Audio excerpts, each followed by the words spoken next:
were often excited, exhausted, and anxious about what lay ahead.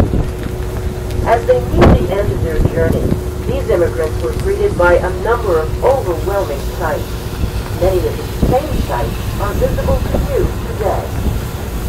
Look at the Manhattan skyline. Imagine the awe these new arrivals must have felt as the city's grand vista emerged above the waves. For many, New York's landscape was like nothing they had ever seen before.